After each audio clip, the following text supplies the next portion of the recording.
A paz do Senhor Jesus, irmãos.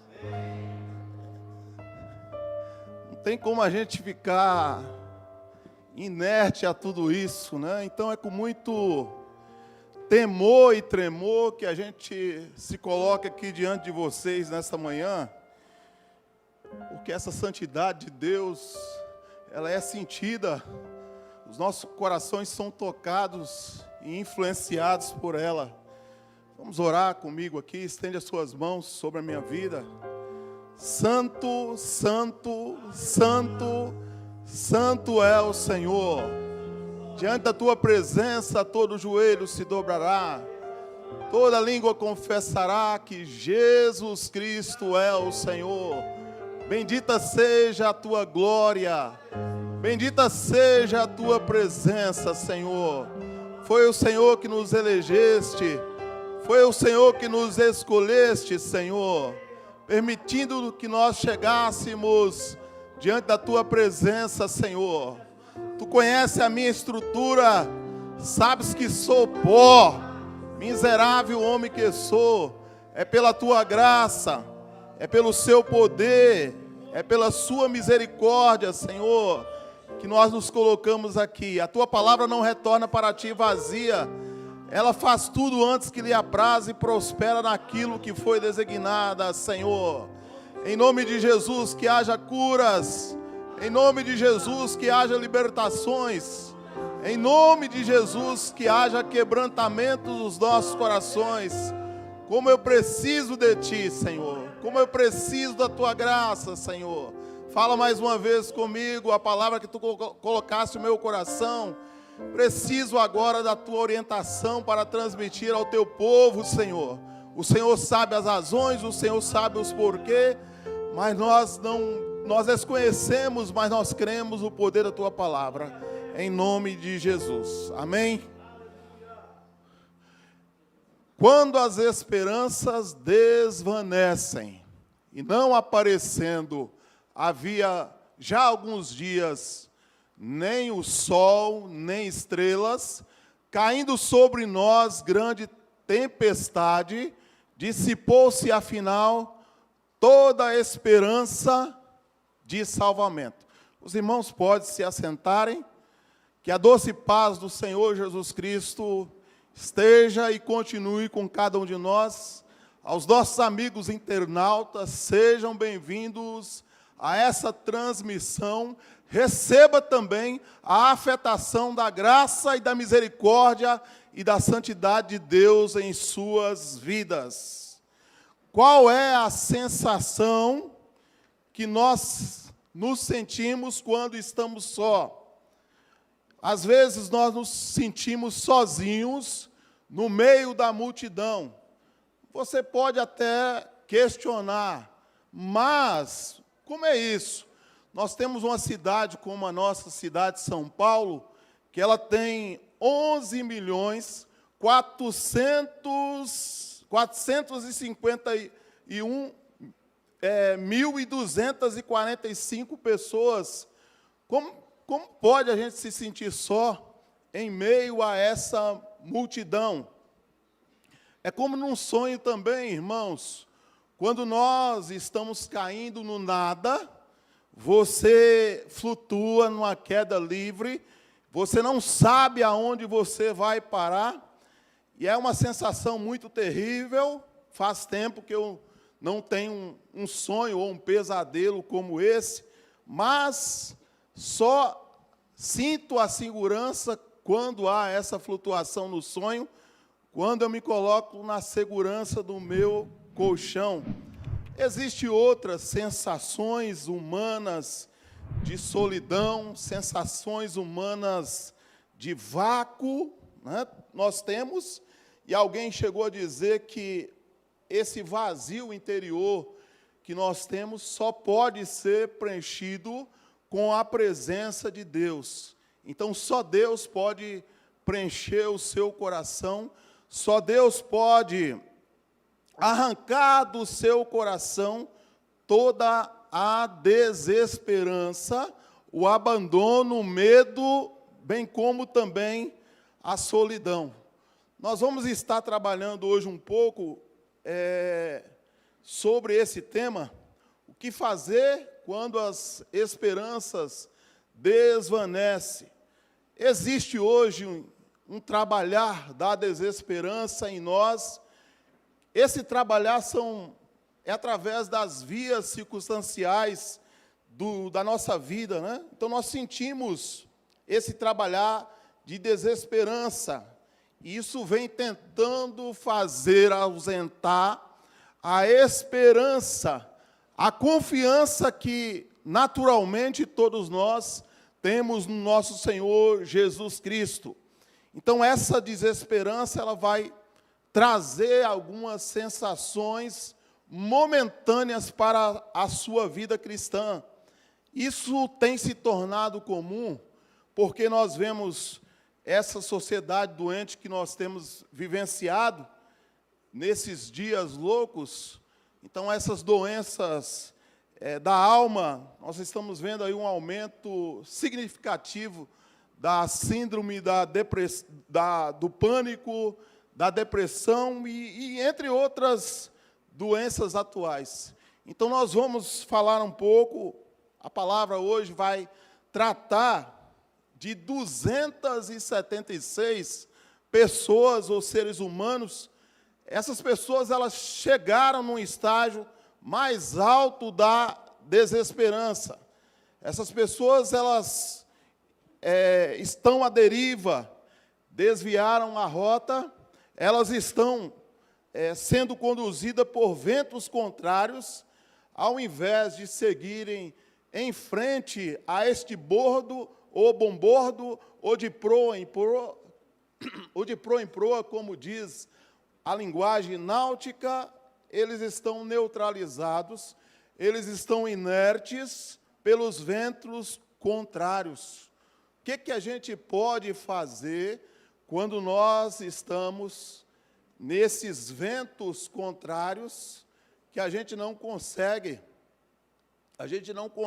pensar, raciocinar? O que nós podemos fazer quando as esperanças desvanecem? O que a gente pode fazer quando as esperanças desvanecem? Sem a luz do sol, sem a luz da lua, sem a luz das estrelas, era uma total falta de direcionamento natural que havia, né, através da astronomia. Era impossível, sem esses aparelhos que nós temos hoje, tecnológicos, era impossível calcular a posição aonde o navio estaria e muito menos determinar uma rota a ser seguida. Alguns de nós, motoristas, né, que aqui estão presentes como eu, mesmo com o Google Maps, mesmo com o Waze, né, mesmo com alguns, né, a esposa condutora, né, que a minha esposa também, ela acaba sendo uma condutora. Quando eu estou um tanto perdido, ela dá as opiniões dela. Às vezes acerta, às vezes não acerta. Mas a gente fica meio perdido para chegar no lugar, né? Mas nós temos essas dificuldades, mas nós temos algumas tecnologias que têm nos ajudado a chegarmos a determinados lugares. Agora, imagina você, né? Imagina você, Paulo, com aquelas 276 pessoas, 275, mais o Paulo, 276, eles estavam sem chão, literalmente falando. Então, Paulo está a caminho de Roma. Paulo se depara com a crença do piloto que poderia enfrentar esse furacão. E essa crença era compartilhada com o dono do navio, bem como também com o centurião do navio, e também aquelas outras pessoas que estavam naquele navio. Eles entendiam que eles poderiam singrar pelos mares bravios sem que sofresse as devidas consequências. Paulo anteviu essas dificuldades, Senhores, eu vejo que a navegação há de ser incômoda, com muito dano, não só para o navio e a carga, mas também para as nossas vidas. Mas alguém diz, o senso comum, né, diz que se conselho fosse bom, não daria, se vendia, né? Então, eles preferem, então, não seguirem o conselho do apóstolo Paulo. Inicialmente, naquela jornada, havia um vento calmo, havia ali um vento tranquilo, mas aquele vento escondia este vento nordeste chamado Euroquilhão. Era o nome do vento, ele estava soprando, esse vento nordeste soprava, e aí o navio perde o seu curso, e aí entra uma total desesperança. Uma total desesperança. E a desesperança, ela paralisa as nossas vidas. A desesperança paralisa as nossas vidas, a fúria dos ventos contrários às ondas do mar, o descontrole, o navio, a areia movediça, e a luta, então, pela vida, ela se torna mais relevante do que as coisas. Nós vemos uma sequência que eles começam a desfazer das coisas, a carga do navio de trigo, né? A própria bagagem dele, as provisões que havia, e, por fim, todo aquele equipamento. Então, essa desesperança estava instalada no coração de cada uma daquelas pessoas, a fúria dos ventos, as ondas do mar, tudo isso trazia, então, o que diz na linguagem contemporânea do Eugênio Peterson. Ele diz assim: no dia seguinte, mais uma vez em alto mar, castigados pelas tempestades, lançamos a carga ao mar. No terceiro dia, os marinheiros aliviaram ainda mais o navio. Dessa vez, livraram-se das provisões e dos equipamentos. Ficamos muitos dias sem ver o sol, as estrelas, o vento e as ondas batiam no navio sem piedade. Perdemos a esperança de qualquer resgate.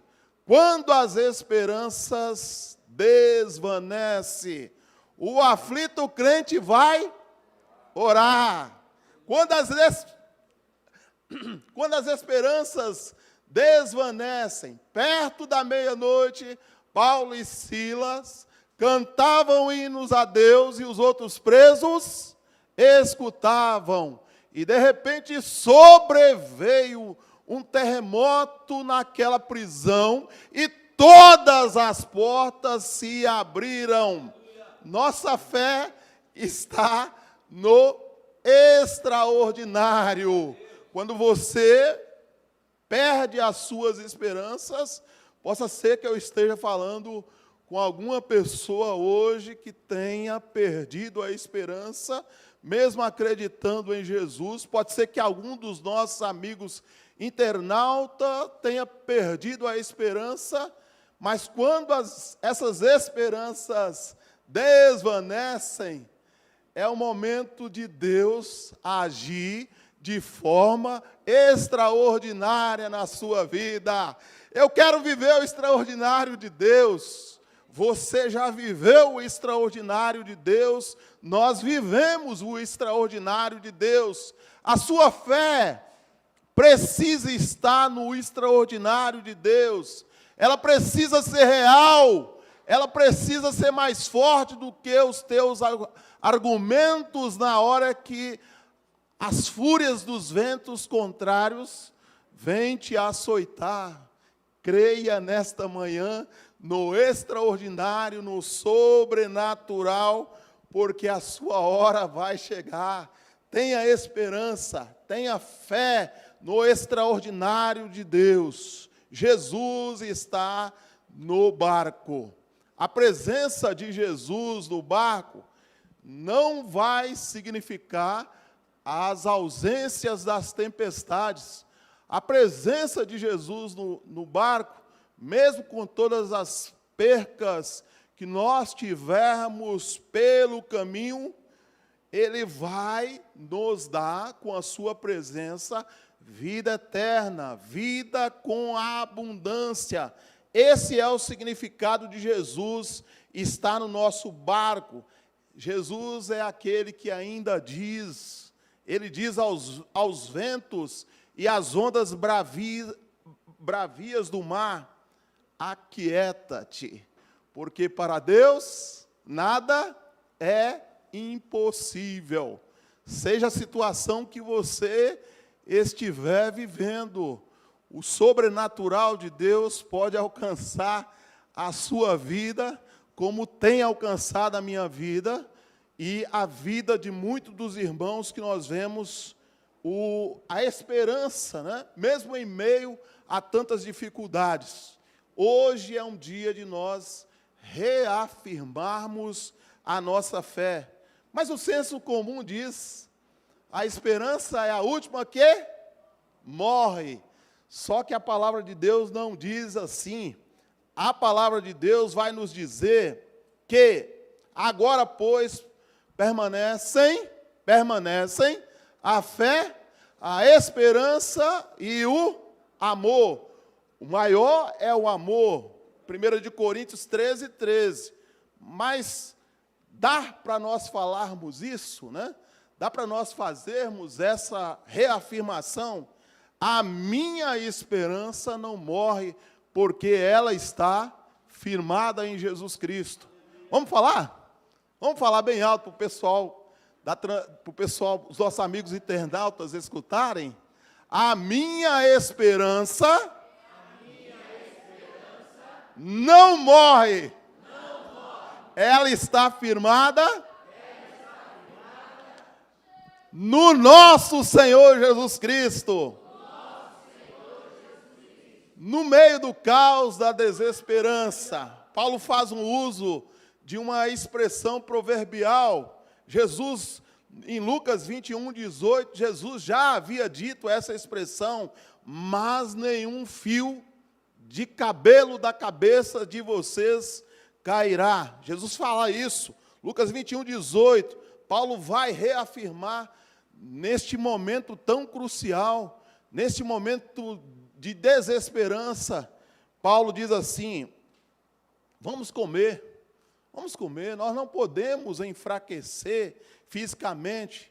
Em outras palavras, ele está dizendo para a gente: o que está na tua mão para você fazer, você tem que fazer. Deus não vai fazer para você aquilo que está na sua mão para fazer. Ele vai te conduzir, Ele vai te dar sabedoria, Ele vai te dar instrução, Ele vai preparar pessoas para te ajudar no transcurso da sua vida, mas Ele não vai fazer aquilo que você pode fazer. Quando a palavra diz: fortalecei no Senhor Jesus e na força do seu poder, isso é com a gente. Nós temos que nos apegar, nós temos que confiar, nós temos que dar vazão à palavra, para que essa palavra possa fazer efeito prático nas nossas vidas. E o Paulo diz assim: nenhum de vós perderá um só fio de cabelo. Ter esperança, meus irmãos, e fé deve ser práticas cotidianas dos que são de Cristo. Quando Deus quer, não são apenas a queda dos cabelos que não cairão. Quando Deus quer, é outro nível. O nível é maior e a gente encontra esse nível registrado na palavra de Deus. Nem mesmo um fio de cabelo, diz lá a palavra, que nem cheirando fumaça, né? Nem cheirando fumaça no meio da fogueira aquecida, os seus cabelos vão ficarem. Os prefeitos, os governadores, os conselheiros do rei, estando reunidos, observaram e comprovaram que as chamas não tiveram poder de ferir qualquer parte do corpo deles, nem mesmo um fio de cabelo tinha sido chamuscado, e os seus mantos não estavam queimados, e não havia cheiro algum do fogo neles. Então Nabucodonosor exclamou: Bendito seja o Deus de Sadraque, de Mesaque, de Abnego, que enviou o seu anjo, livrou os seus servos que depositaram toda a confiança nele. Então, em meio da desesperança, a nossa confiança é nele. Mas eu estou falando essas palavras para vocês, mas ao mesmo tempo eu estou reafirmando para mim. Quando eu meditava na palavra, essa palavra é para mim. O pregador prega para si próprio em primeiro lugar. Antes dele pregar para os outros, ele prega para si próprio. Como nos momentos que eu tenho a desesperança, eu posso ter a esperança em Jesus Cristo, pelo poder da palavra. Quando a gente conhece a palavra, essa palavra de Daniel 3, 27 e 28, vai fazer um efeito. E a palavra se torna um antídoto. Então, seu antídoto na desesperança é sua resiliência cristocêntrica. A desesperança, ela vai trazer consigo sofrimentos, ela vai trazer angústia, depressão, lágrimas, dor no coração, abandono, ânsia de morte, desejo suicida. Quero frisar aqui essa palavra. Setembro é o mês amarelo, que trata da prevenção do suicídio. Por um acaso o vídeo está no ponto aí? Por um acaso o vídeo que fala sobre o suicídio está no ponto aí? Pessoal da mídia, o vídeo que fala do suicídio está no ponto? Não? Tudo bem. O pastor Magno tem soltado o vídeo no grupo da igreja. Os irmãos, dêem uma verificada nesse vídeo. Então, setembro é o mês amarelo, é o mês de prevenção ao suicídio. Esteja você preparado para amparar alguém. Eu morava no Rio de Janeiro, uma psicóloga de Niterói, nós estávamos dando estudo bíblico para essa psicóloga. Acredito que tinha uns 3, 4 estudos bíblicos que nós estávamos passando. E aí ela me liga e disse: pastor, eu estou te ligando porque estarei tirando a minha vida. O Senhor é a última pessoa com a qual eu falarei. Eu não aguento mais essa vida, chega. E eu do outro lado da linha, pensando em frações de segundo, na minha reação. As minhas palavras ali, elas teriam um poder, de certa maneira, né? Como cristão, e eu orando a Deus em espírito, pedindo a graça e a misericórdia, e ela falando, reclamando, e eu considerei realmente que ela poderia fazer aquilo devido aos problemas que ela estava passando. E o que veio na minha mente naquela hora foi para distrair ela, tirar o seu foco da conversa. Aí eu consegui tirar o foco dela da conversa do assunto suicídio. E aí depois que aconteceu isso, eu disse: tudo bem, só não morra antes de você receber o seu certificado na igreja. O curso que eu passo, eu gosto que os alunos recebam o certificado. E ela deu uma risada. Eu, ufa, tirei o foco dela, né? Pelo menos naquele momento, ela não ia pensar mais nisso. Essa senhora psicóloga, ela não se suicidou. Ela, não sei se a diaconisa lembra ainda, né? Ela não se suicidou. Ela foi na igreja e ela recebeu o certificado na igreja. Porque Jesus entrou no momento de desesperança. Então, você é a pessoa que Deus pode usar num momento como esse. Né? Num momento como esse.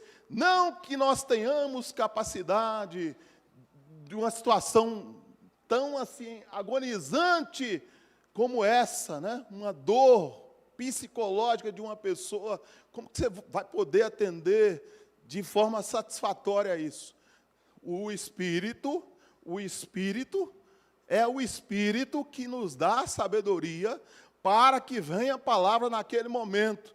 Então, quando a gente não tem aquela palavra, a gente pede ao Espírito, e o Espírito Santo nos dá de forma clara, né? Porque no final da conversa ela estava dando risada e Jesus foi glorificado. Dá para passar agora? Por favor.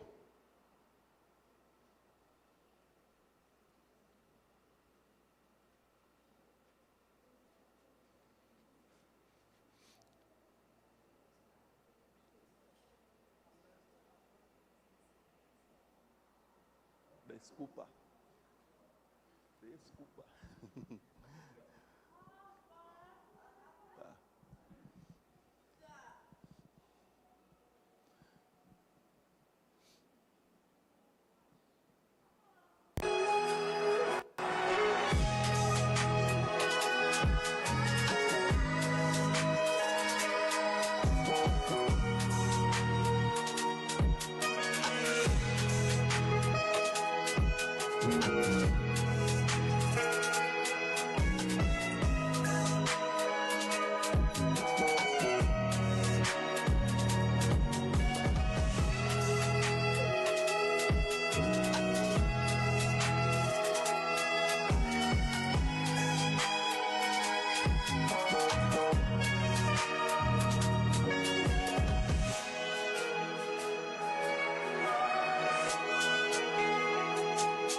Quinta-feira, por volta das 16h50, Valesca, medalhista olímpica, né, da seleção brasileira, ela pega uma garrafa de vinho, pega umas folhas de sulfite, sozinha no seu apartamento, ela vai para uma área gourmet que tem lá no 17º andar do seu prédio, e ela entra sozinha e se joga lá de cima, né? Medalhista olímpica, ia divulgar aqui em São Paulo uma marca de chocolates e o seu livro, né? Tinha aposentado recentemente, 43 anos. Então, isso está muito mais próximo da gente do que nós imaginamos. Como é que vai ser isso, irmãos? É preciso termos uma resiliência cristocêntrica, porque ela vai fazer uma contraoposição que vai enfatizar um desafio de nós confiarmos, Essa desesperança vai trazer tudo isso aí que nós já falamos e que você está vendo. O cristão cristocêntrico, ele é resiliente. A resiliência cristocêntrica é uma contraposição que enfatiza um desafio a confiar, uma entrega mediante a palavra de Deus, com fé e oração, pois ser resiliente é superar os seus problemas com mais tranquilidade, passando por eles como um círculo que acaba com leveza e com sabedoria.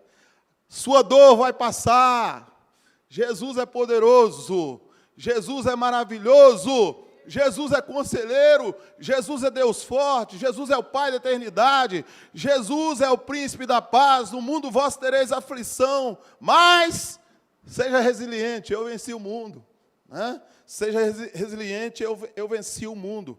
Nós temos, no próximo slide, essa foto aí é do Museu do Holocausto, lá em Jerusalém.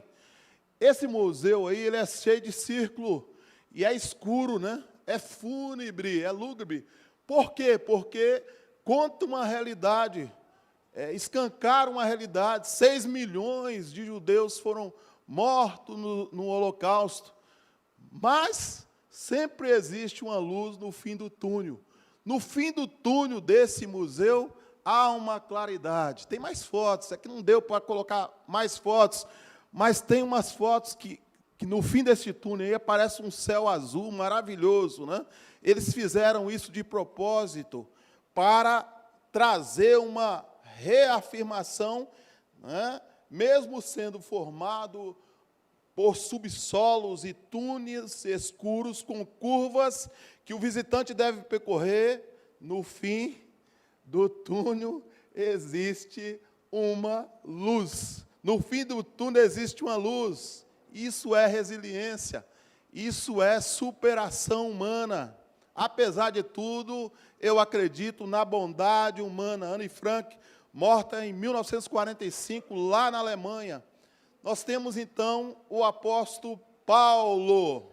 A postura do colérico apóstolo Paulo nessa situação foi de uma total entrega, de uma total confiança aos desígnios de Deus. A perda da esperança estava instalada em 275 pessoas. Mesmo, atenção, irmão, o texto fala que mesmo Paulo perdendo toda a esperança, nós não somos sobre-humanos. Quando a gente vê uma situação como ele viu aquela situação, ele diz, não vai dar. A gente vai perecer, né? Perecer ante a essa situação. Mas o anjo do Senhor aparece naquela mesma noite ao apóstolo Paulo, da qual ele servia, e o anjo do Senhor deu ânimo para ele e disse, nenhum de vocês morrerá. Tudo que vocês têm aqui vai perecer, o navio vai para o brejo, tudo vai perecer, mas nenhum de vocês morrerá. O que você pode pensar no momento, vendo a fúria do mar, os açoites das ondas, o furacão? Eu quero imaginar que o filme passou na mente daquelas pessoas que ali estavam. Nós vamos morrer. Quando as esperanças desvanecem, nós percebemos uma coisa rica.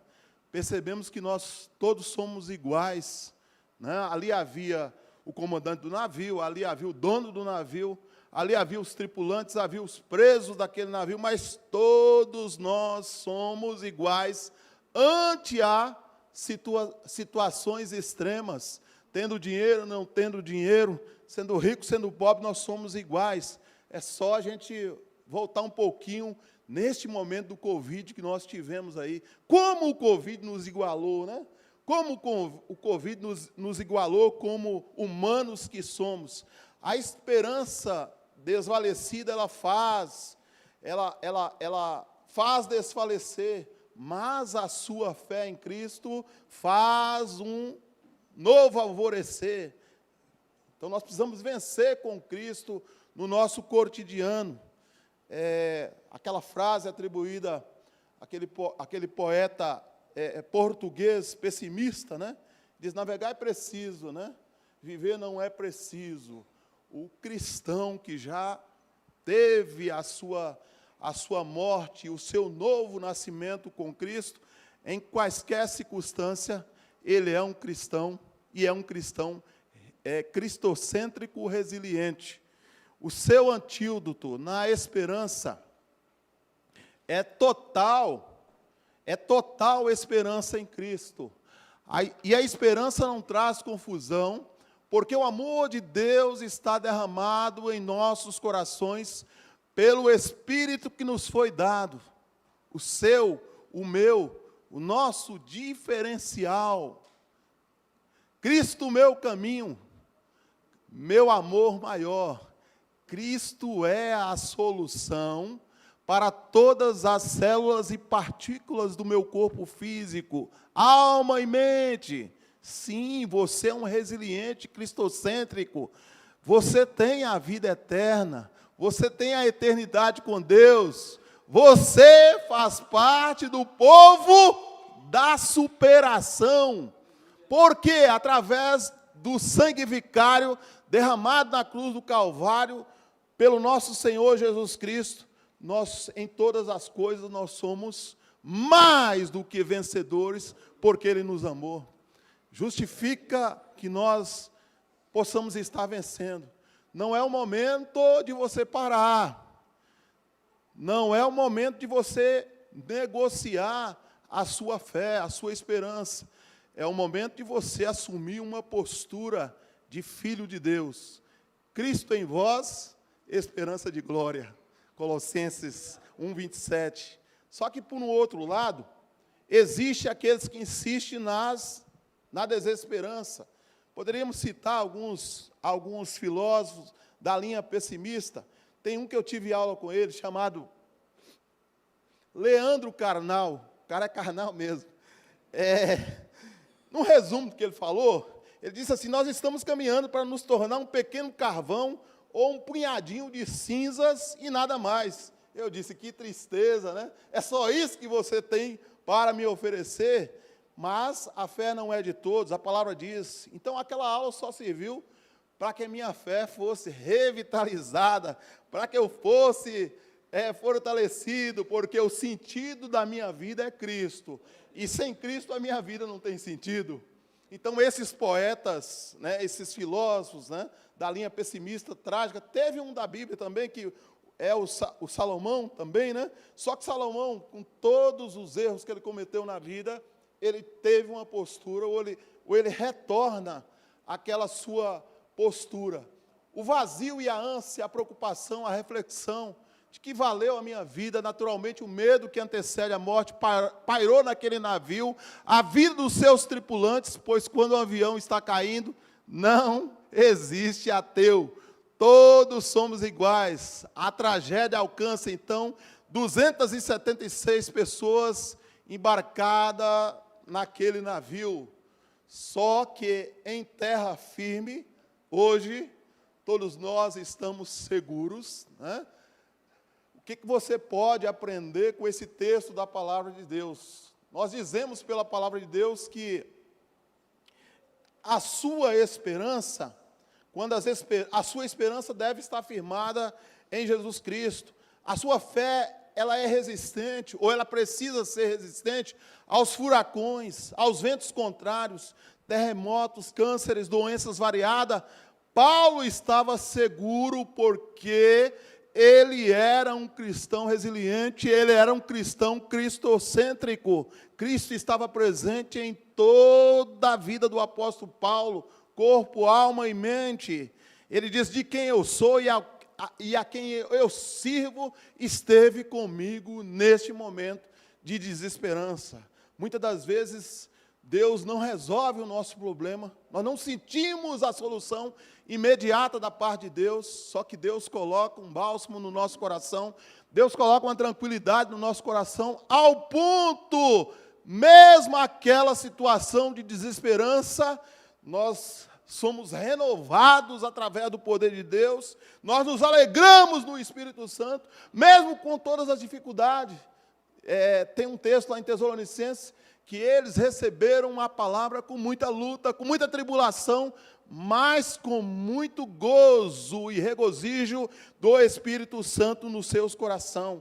Peça oração, conversa com alguém, congregue, Deus prepara a palavra de sabedoria, Deus vai dar palavra de instrução, incentivo a você. Nesse vácuo da solidão existe sim uma luz no fim do túnel, apesar do subsolo escuro das nossas almas, no momento de desesperança. Troque hoje a sua desesperança por uma fé sólida, uma fé fundamentada no firme evangelho, que é o poder de Deus para todo aquele que crê. É o evangelho que nos liberta. O choro pode durar uma noite, mas a alegria vem pela manhã. Ainda que eu ande pelo vale da sombra da morte, não temerei mal algum. É uma fé pujante, é uma fé diferenciada, que vai ultrapassar barreiras, portas de ferro, de bronze, vai vencer a fúria dos ventos contrários, dos furacões, depois de longos 14 noites, total escuridão, sem condução nenhuma, com toda perca de esperança. 14 noites depois, todos do navio foram salvos. E uns demais, uns em tábuas, outros em coisas do navio, e assim aconteceu que todos chegaram à terra salvos. Deus quer mais do que isso na sua vida. Quando as esperanças desvanecem, o confiar não é uma opção nossa, é uma crença que já está fundamentada, que foi construída pelo Espírito Santo até os dias de hoje. Com certeza, você que está na igreja há uns 10 anos aí, você já ouviu mais de 1.500, 1.800 sermãos. Esses sermões falam da palavra de Deus, falam da operação do Espírito Santo. É hora de nós nos levantarmos como igreja da esperança, como povo da superação que vence as barreiras, porque a nossa fé, ela está firmada naquele que era, naquele que é e naquele que há de vir. Nos coloquemos de pé, vamos orar. Santíssimo, soberano e eterno Deus, temos os nossos momentos de desalento, temos os nossos momentos de tristeza, de abatimento. Muitas das vezes nós questionamos, muitas das vezes a nossa fé está enfraquecida, raquítica, mas o seu Espírito chega, o seu Espírito nos acolhe, o seu Espírito nos fortalece, ele nos sobreergue ante as dificuldades, Senhor. Pai, em nome de Jesus, quando as esperanças desvanecerem, Senhor, que nós possamos ter fé em Ti, que nós possamos estar seguros que Tu tem nos levado ao seu porto seguro, Senhor, que através de Jesus Cristo nós vamos trilhar os caminhos retos e vamos andar na lei do Senhor. Todas as coisas passarão, mas o Senhor permanece para sempre. Seca-se a erva, cai-se as flores, mas a palavra do Senhor permanece para sempre. Essa é a palavra que nos foi evangelizada, essa foi a palavra que chegou até nós, Senhor. Nós oramos pelos desesperançosos nesta manhã. Se tiver algum cristão daqui, dentre nós, meu Deus, que esteja desesperançado, que esteja abatido com as lutas, com as intempéries, com as dificuldades, Pai, em nome de Jesus, eu sei que o Teu Espírito pode trabalhar de forma maravilhosa, Senhor. Este é o momento, Senhor, estendes as Tuas mãos para curar. Não haverá barreiras, não haverá fúria dos ventos, não haverá furacões, porque para Ti nada é impossível. Todas as coisas são possíveis, Senhor, e nós acreditamos no Teu poder. Eu sei, Senhor, que Tu podes. Nenhum dos Seus planos pode ser frustrados. Completa, Senhor, no coração dos que sofrem a Tua palavra. E a esses, Pai, que estão com desejo suicida, em nome de Jesus, leva para eles neste momento o bálsamo de Gileade. Tu és poderoso para curar, Senhor. Tu és poderoso para libertar, Senhor. Tu és poderoso para fazer muito mais além daquilo que nós pensamos, muito mais além daquilo que nós pedimos, ó Pai. Estamos na Sua dimensão, Senhor. Estamos na Tua dimensão das coisas espirituais que estão em Cristo Jesus. Recebe a nossa adoração, recebe o nosso louvor, recebe o nosso reconhecimento, que foi o Senhor que nos ajudou até o dia de hoje. E nós cremos, Senhor, Tu és poderoso para fazeres além daquilo que nós pensamos, além daquilo que nós pedimos, para a Tua glória, Pai, para a Tua glória, em nome de Jesus, amém.